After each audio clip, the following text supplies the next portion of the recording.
மகரிஷி என் பெயர் நாரதன். நீங்க நாரதன் பிரம்மச்சாரி. கால் வைத்தால் கலகம், நாள் கடந்தால் நன்மை. நாரம் என்றால் தண்ணி, தறி என்றால் பிறப்பது. நாரதர் பிறந்த உடனே கன்னியாகுமரி நாட்டில் 12 ஆண்டுகளாக இருந்த மழை இல்லாமல் இருந்த வறட்சி போகியதாம். அதற்கு காரணம் நானே. மழை நீங்க வந்தோன்னா மழை வந்துருச்சு. மழை வந்துருச்சு.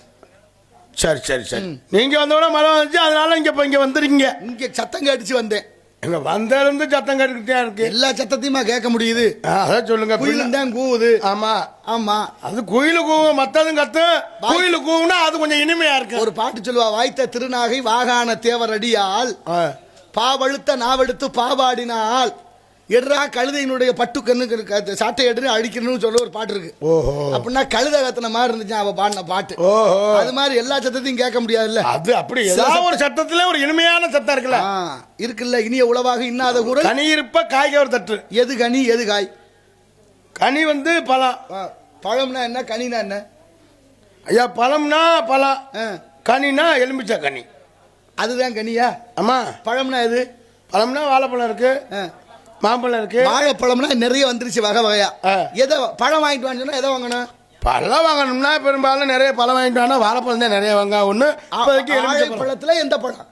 ஆமா இருக்குல்ல, அப்படி கேட்கணும். போய் பழம் வாங்கிட்டு வாங்க, 2 பழம் கொடுங்க. என்ன பழம் வாங்கணும்? பழம் வேணா அவங்க வாங்குறது சாப்பிடறது தக்கனாலும் வாங்குவாங்க. அது இல்லையா, பொதுவான பேர் இருக்குல்ல. இப்ப கோழி கூவிருச்சுன்னு சொல்றான், அது உண்மை. கோழியா கூவுது? அது எப்படி கோழி கூவும்? கோழிங்கிறது யாருக்கு உள்ள பேரு? கோழி வந்து பெண்ணுக்கு. அப்படி கிடையாது, பெட்டை ஆண் 2 இருக்கு. கோழி என்பது பொது சொல், மாடுனாலும் பொது சொல். எரும மாடு பசு மாடு வித்தியாசம் இருக்குல்ல.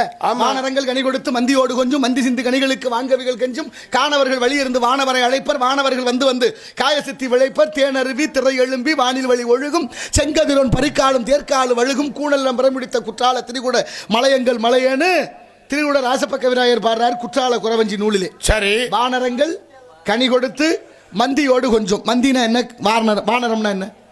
வானரங்கம் கனி கொடுத்துனா மலை. இரியா அவசரப்படாத. வானரம்னா குரங்கு. எங்க இதுனா மந்தினா? மந்தினா அது குரங்கு இல்லையா? 2 குரங்கு தான். 2 குரங்கு நான் பாடுவாங்க. அதான் நீங்க அப்படி சொல்லவும் நான் நினைச்சேன் வானரம்னா அப்படி கொடுத்து பழம் கொடுத்துச்சு குரங்கு போய் கடிச்சிருச்சு அப்படின்னு. வானரம்ங்கிறது ஆண் குரங்கு, மந்திங்கிறது பெண் குரங்கு. ஓ அப்படியா? அர்த்தம் இருக்குல்ல. வானரம்னா ஆண் குரங்கா? ஆமா, மந்தினா பெண் குரங்கு. நானே எனக்கே தெரியல. நீதான் நானும் ஆண் குரங்குதான். மனிதன் குரங்கிலிருந்து வந்தான்னு சொல்லப்படுது விஞ்ஞானம். ஆமா. ஆனா ஒரு காலம் பாரு, விஞ்ஞானம் தம்பிச்சு போகும்னு ஐயா விவேகானந்தரே சொல்லி வச்சிருக்கிறார். என்ன சொன்னாரு? இப்ப நின்று திடீர்னு மின்சாரம் இருள் வந்துருச்சா? ஆமா. அப்ப இதை நம்பி இலை போடக்கூடாதுன்னு சொல்லுவாங்க, கிராமத்துல வழக்கம்.